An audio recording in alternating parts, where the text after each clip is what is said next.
Hello friends, कसे आहात सगळेजण? नक्कीच सगळे मजेत असताल. तर इथे जे आहे ते आता माझं चालत होता संध्याकाळचा स्वयंपाक. स्वयंपाकामध्ये मला करायची होती मेथीची भाजी. तर मेथी जी आहे ते कट करून ठेवलेली होती मी. कांदा टोमॅटो वगैरे कट करून ठेवलेला होता आणि मला जे आहे ते आता लसूण सोलून घ्यायचा होता, कारण लसूण सोलायचा राहिलेला होता. आणि कढईमध्ये जे आहे ते शेंगदाणे जे आहेत थोडेसे भाजून घ्यायचे होते, कारण शेंगदाण्याचं कूट वगैरे आपल्याला लागणार झालं भाजीसाठी म्हणून. तर लसूण वगैरे ते मला सोलून घ्यायचा होता. तर मी असं चाकूनच करत राहते, कारण आपण नुसतं नकानच जर असं सोलायचं जर म्हटलं तर ते नख वगैरे खूप दुखतं आपल्याला. त्याच्याने ट्रिक सोपी आहे आणि खूप फास्ट पण होतो, की स्टार्टिंगचं वरचं जे असतं ना ते काढून टाकायचं चाकून खालचं वगैरे, आणि त्यानंतर पटकन जे आहे ते निघून जातं. लसूणचा जे छिलका असतो तो पटकन निघून जातो. आणि मध्ये चाललेलं होतं दूध, तर इथे मम्मीने ते दूध वगैरे घेतलेलं होतं आणि माझी तर भाजीची तयारी चालू होती, कारण चपात्या वगैरे काही तर मला करायच्या नव्हत्या, फक्त भाजीच करायची होती. चपात्या वगैरे त्या होत्या.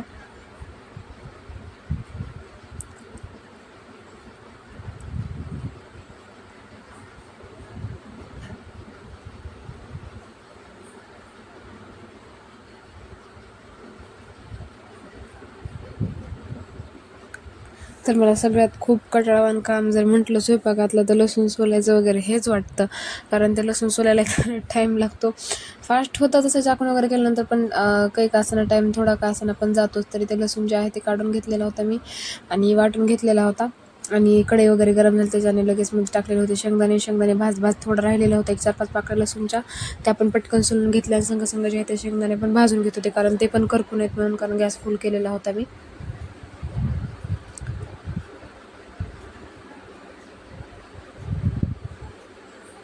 तर इथे पटकन जे आहे ते पूर्ण सगळं लसूण जे आहे ते वाटून घेतलेलं आहे मी. आणि लगेच जे आहे ना ते जसं जसं आपण काम करत जातो तसं तसं पटकन जे आहे ते किचन क्लीन करत राहायचं, म्हणजे जास्त काम वगैरे वाढत नाही. जसं की आपण मेथी वगैरे कट करण्यासाठी घेतो तर त्याचा जे कचरा पडतो तोच लगेच फेकून द्यायचा, किंवा जे डस्टबिनमध्ये लगेच टाकायचा, किंवा कांद्याचा पाचोळा वगैरे, लसूणचा वगैरे, ते लगेच सगळं क्लीन करत राहायचं किचन वाटा ते. आणि ते शेंगदाणे जे आहेत ते भाजून झालेले होते माझे, आणि हे जे आहेत ते नंतर साईडला काढून घेतलेले होते मी एका परातीमध्ये, कारण ते पटकन जे आहे थंड होतील, कारण मला वाटून घ्यायचे होते ते. आणि ते कढईमध्ये जे आहे त्याच कढईमध्ये, सेम कढईमध्ये मी तेल गरम केलं. मध्ये चांगलं तेल गरम झालं की मध्ये मोहरी टाकली. मोहरी चांगली तडतडल्यानंतर मध्ये लसूण टाकला. लसूण थोडा फ्राय झाला की मध्ये मग कांदा टाकला आणि थोडंसं मीठ टाकलं. मीठ टाकल्यावर जे आहे ते कांदा पटकन भाजतो. आणि कांदा थोडासा फ्राय झाला की मग टोमॅटो टाकलं.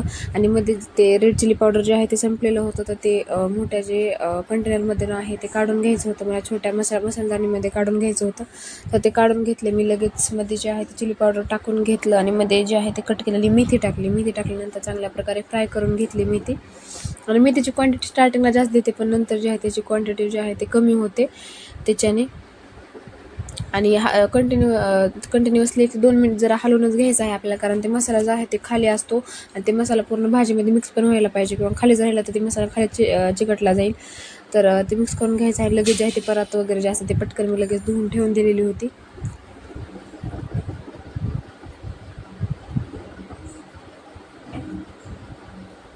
आता भाजी तर माझी होतच आहे आणि आता झालेला खूप अंधार झालेला आहे, रात्रीचा टाईम आहे आता. आणि भाजी माझी होत आहे, चपात्या वगैरे तर होत्याच, पण भाजी करायची होती मला त्याच्याने. आणि मेथीची भाजी खूप प्रकारे करतात, कोणी पण खूप प्रकारे करतात. आमच्याकडे पण डाळ टाकून वगैरे करतात. मला जास्त पर्सनली जे आहे अशी आवडते की कांदा टोमॅटो वगैरे टाकून हिवाळी भाजी आवडते. डाळ टाकून वगैरे मला जास्त नाही आवडत, त्याच्यात मी आज केलेली आहे. आणि मला हे जास्त आवडते, टेस्टी पण लागते. काही नाही करायचं आता, फक्त भाजी शिजल्यानंतर जे आहे ना म्हणजे वरतून जे आहे शेंगदाण्याचं कूट टाकायचं. शेंगदाण्याचं कूट जे आहे ते वाटून घेतलेलं आहे. थोडंसं असं हेच घेतलेलं आहे, म्हणजे जास्त बारीक पण नाही जास्त मोठं पण नाही, असं घेतलेलं आहे. आणि भाजी शिजत आहे. भाजी झाल्यानंतर मध्ये ते टाकायचं आहे. आणि नंतर मग जेवण वगैरे करायचे. आणि दिवसभर तर काही शूट करणार झालं नाही, कारण दिवसभर मी काही रेसिपी वगैरे मला काही केलंच नाही मी, म्हणजे दाखवण्यासारखं वगैरे. चला म्हटलं आता मेथीची भाजी करत आहे, त्याची रेसिपी तुमच्यासमोर शेअर करते मी. ही कशी वाटते मला रेसिपी तुम्ही पण नक्की सांगा, कारण मेथीच्या भाजीला आहे ना क्वांटिटी खूप जास्त जरी असली तरी भाजी करताना वगैरे जे आहे यांची क्वांटिटी खूप कमी होती.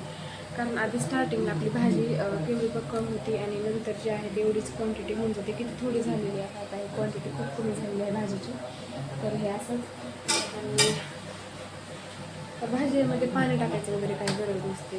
जेव्हा डाळीची वगैरे भाजी करतो डाळ टाकून तेव्हा पाणी टाकून साहजिक आहे. पण कांदा टोमॅटो टाकून जर भाजी ही म्हटली तर नाही, असं माझं मत आहे की पाणी टाकायची काही गरज नाही. कारण मी तिला ऑलरेडी पाणी खूप सुटलेलं असतं, कारण मी तिला पाणी सुटलेलं पण आहे. तीच भाजी जी आहे ती मस्त अशी फ्राय होत आहे. मला खूप आवडते ही अशी भाजी, म्हणजे डाळ टाकून वगैरे थोडी नाही आवडत, पण हे टोमॅटो कांदा टाकून जे आहे हे खूप आवडतं. आता 1-2 मिनिट जे आहे ते भाजी मस्त शिजवायची आहे आणि शिजल्यानंतर मध्ये मग शेंगदाण्याचं कूट टाकायचं आहे. आणखीन 1-2 मिनिट परतून घ्यायची आहे, मग भाजी एकदम रेडी होऊन जाते. आणि हे शेंगदाण्याचं कूट वरून याच्यामुळे टाकायचं आहे की शेंगदाण्याचं कूट जे आहे ते क्रिस्पी शेंगदाण्याचं वगैरे मध्ये बाईट जास्त आपण घेतो एक बाईट किंवा त्याच्यामध्ये क्रिस्पीनेस राहतो, किंवा त्या पेरेटमध्ये वगैरे त्याच्यामध्ये क्रिस्पीनेस राहते, याच्याने वरतून टाकायचं. आधी टाकून ठेवलं तर तेवढं असं चवदार पण नाही लागणार भाजी.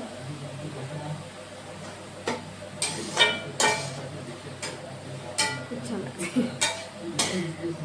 तुम्ही कशा पद्धतीने करता किंवा तुम्ही तुमची रेसिपीज करता ते पण मला नक्की सांगा. म्हणजे कशी करता तुम्ही मेथीची भाजी?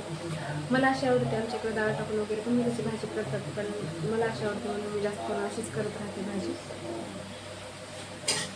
चला उगाच आता भाजी त्याच्यामध्ये शेंगदाण्याचं कूट वगैरे टाकतं, तरी ते टाकून भाजी जी आहे ती आपली शिजलेलीच होती. आणि ते मध्ये लगेच टाकून घेतलं होतं शेंगदाण्याचं कूट. जास्त मोठं पण आहे, जास्त छोटं पण नाही, असं कूट घेतलेलं होतं मी. म्हणजे जास्त बारीक पण नाही दळलेलं किंवा जास्त असं मोठं पण नाही दळलेलं, म्हणजे छोटे मध्ये पीस राहायला पाहिजेत. आणि हा आजचा व्हिडिओ तुम्हाला कसा वाटला ते नक्की सांगा मला, किंवा ही भाजी जी आहे ते भाजी तुम्हाला कशी वाटली, किंवा तुम्ही कोणत्या पद्धतीने करता भाजी ते पण नक्की सांगा. नक्कीच कळवा मला. आणि माझ्या चॅनल लाईक शेअर सबस्क्राईब हे पण नक्कीच, कारण भाजी जी आहे ती एकदम रेडी झालेली आहे. खूप टेस्टी लागते भाजी आणि मला तर हेच आवडते.